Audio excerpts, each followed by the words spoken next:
Welcome to Pete's Workshop. Today we've got some inside work. My failed Fisher & Paykel washing machine again. So I've already checked out the error codes from the lights and I'm getting a code 136, which is the position sensor. I remember I've been here before, so I'm pretty sure it's going to be the same issue again. Let me go through this process of fault finding this and see if we can get this washing machine fixed. I was able to do this job just by leaning the dishwasher back against the wall there. Didn't even need to disconnect the hoses or the drain.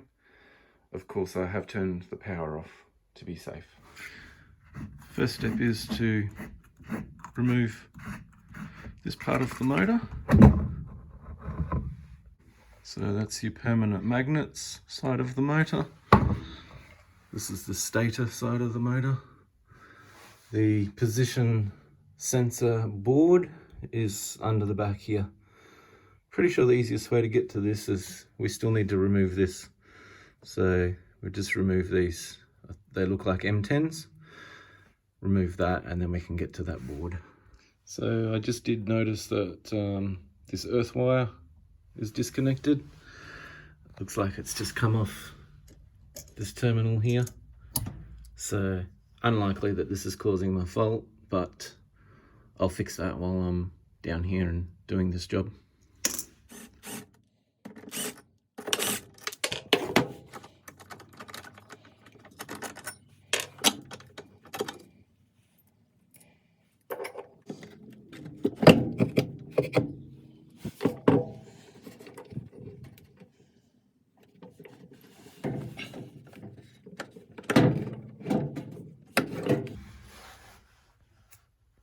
So here, this little board here is basically Hall effect sensors on a circuit board. So I'm going to go ahead and take this out and have a good look at it. Last time there was just some dry joints on that board. So this connector just pulls off.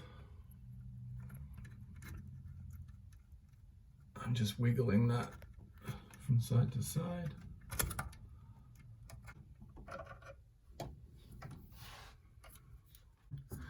There's actually an arrow here and there's an arrow here to make sure you get this in the right position. And then you can just wiggle this out.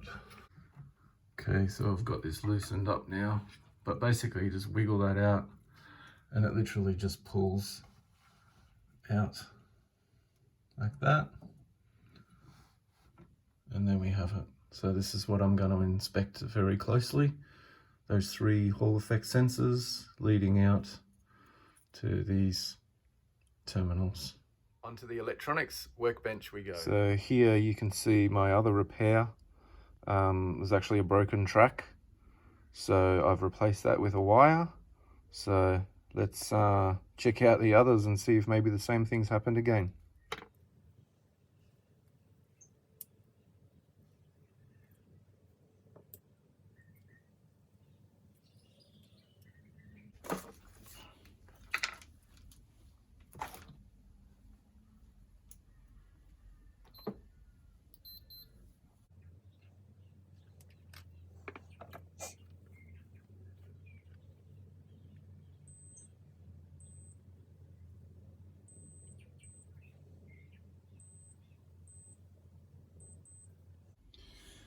Alright, so looks like I found the problem here.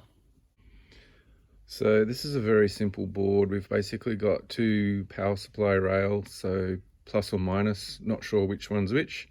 Don't really care at this stage. Then we've got the three outputs from the Hall effect sensors. So basically you've got a power rail going to each Hall effect sensor. So a positive, a negative, and then the sensor output comes up and goes through these 220 ohm resistors. And that's as simple as it is. So what I'm going to do here is just check the power supply is getting to each Hall effect sensor. So I'm going to check the supply. That one's good. That one's good. That one's good. Then I'm going to check the other supply rail. Good. nothing, and good. So it looks like we found a problem here somewhere where the supply rail is not getting down to the Hall effect sensor. So while we're here, we'll show you what the output of the Hall effect looks like. So we got the there's actually 3 test points on here on this board, so we can check it at least to there.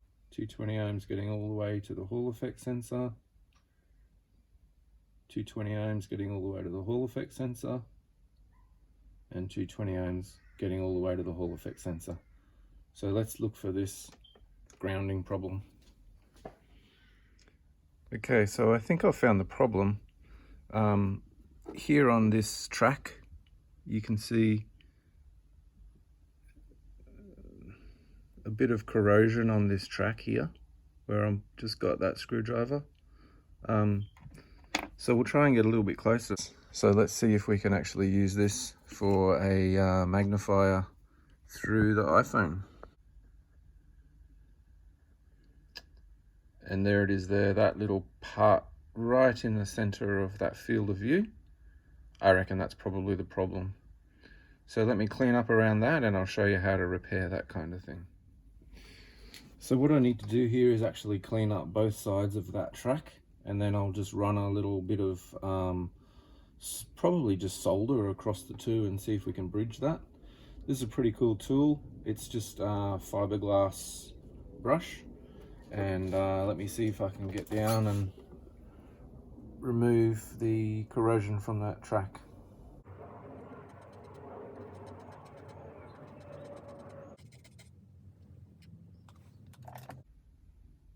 Okay, so that point there right in the middle of the screen is certainly the problem. There was a bit of track missing. We'll just see if we can zoom in on that a bit better for you. Oh, there we go. It's quite obvious there that there's no copper in between those 2 points.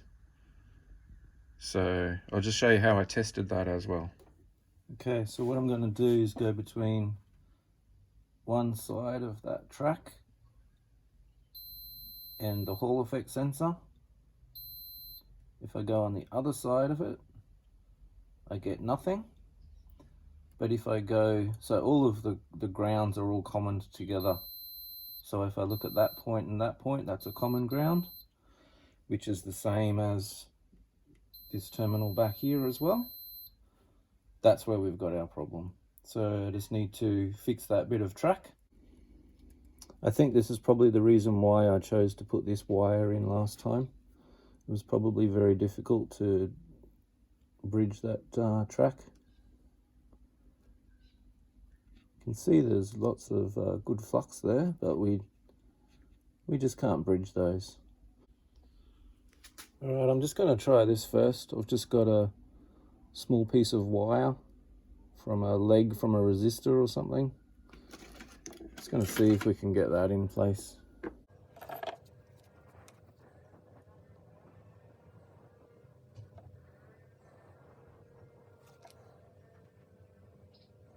Just need to roll that over a little. Oh, that's good. Right there.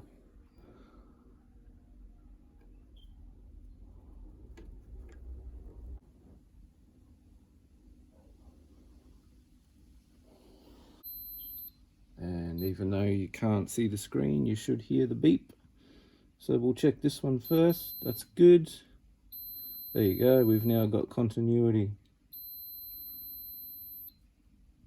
We'll just check the rest of everything else. So I'm pretty sure this is like the positive supply. Could be the ground though, I'm not really sure.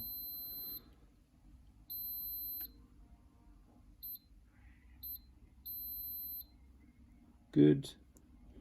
Negative. Or other supply rail. Good. And then this one should be 220. Yep, 220. And 220. So we are good to go. What I might actually do here is, you can see these other tracks are actually not very good. what I think I'll do is I'll clean all those off now as best I can, and I actually have some conformal coating that I can put over that to protect it a little bit better, because otherwise probably that's going to happen again to other parts of the track. So I'm just going to go ahead and try and clean all of these tracks. So what we're actually doing is taking a bit of that lacquer off, and we're also removing any corrosion at the same time.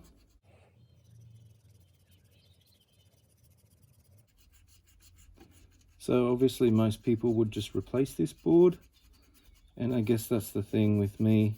I'm always looking at repairing things rather than replacing things. I mean, some people would have just bought a new washing machine, but in my opinion, everything can actually be fixed. There's a reason why things break down, and I mean, here's a perfect example of a $2 component. Actually, the Hall effect sensors are working fine. It's actually just the board that's failed. So you can very simply do these repairs and get another 10 years out of this machine. And we can give this board a test again, and then we can give it a spray off with some isopropyl alcohol, and then give it a spray with the coating that protects the circuit board and all of the tracks and all of the components and all of the solder joints. Alright, now that I've done that work, just going to check these again, because that looks like it's open now, so let's check it. It's actually okay. Might just have a better look at that under the glass. So I just had a better look at this point here underneath the magnifying glass, and it's just actually a bit of lacquer on top of the board, so it's not actually a break in the board. So that's all good now to clean up and give it a coat. Just going to give this a clean with some isopropyl alcohol.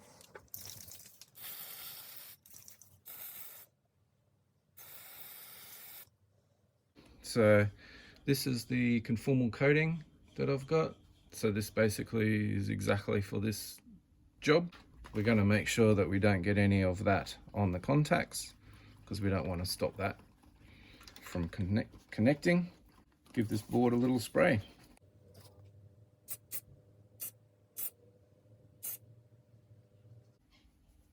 I think it's relatively fast drying though, and I'll just clean off those contacts. I mean, really we could do that when it's dry as well. Just give them another clean.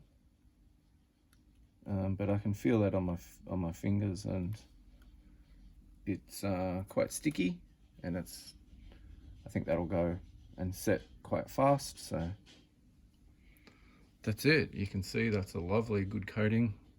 That's going to protect all those copper tracks and the solder joints. So we'll leave that dry. Okay, so I did put a bit of heat on this with the heat gun, and I've also had it out in the sun for a while, and it's no longer tacky. So I'd say that's dry enough. What I'll do is just clean up the contacts, put it all back together again.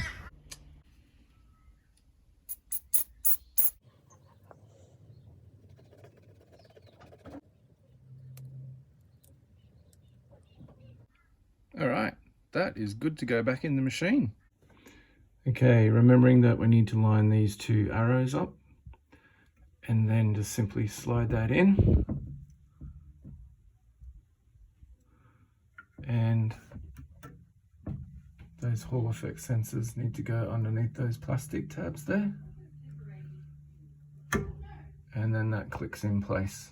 So you basically just push that in as far as it will go, making sure these Hall effect sensors are below these bits of metal here.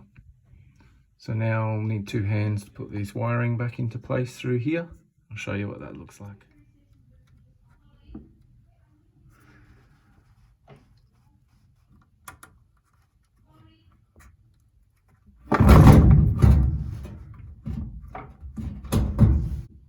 So we got the connector in nice. We've got this all sitting in properly. Now let's go ahead and put this assembly back up in position here. Okay, so it is a little bit fiddly, but the Hall effect sensors are on the rear side of that, so we don't see them from this side. And you just need to rotate this in the right place for it to fit up between the fins, making sure the holes are lined up and making sure that metal plate is on the back there as well. So then the front plate can go on.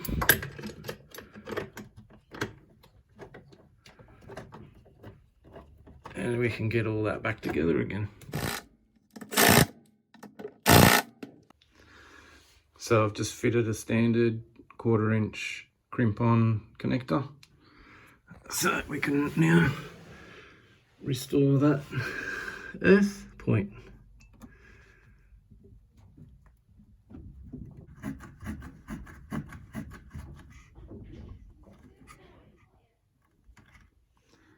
Okay, I'm just going to hold this with my other hand and tighten this up as tight as I can.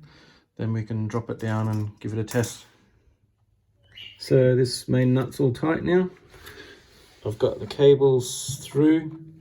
Just check up the back there. Make sure the cables aren't rubbing, because remember that this part turns. So we don't want any cables rubbing on that. So check that they're all tied up nicely, and they are. So there's no way they can touch around the back here. Okay, let's give this a go.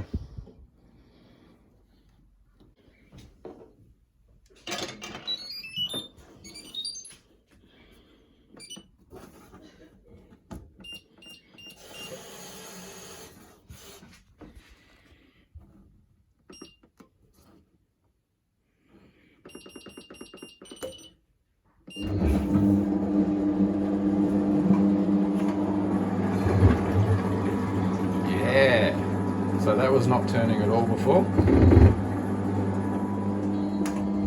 It's just aligning itself again. It's locked the lid.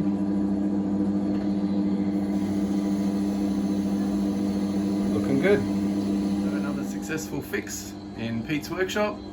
We've now got a working washing machine again. If you like these videos and you find them useful, please remember to like and subscribe and leave a comment below as well. Thanks.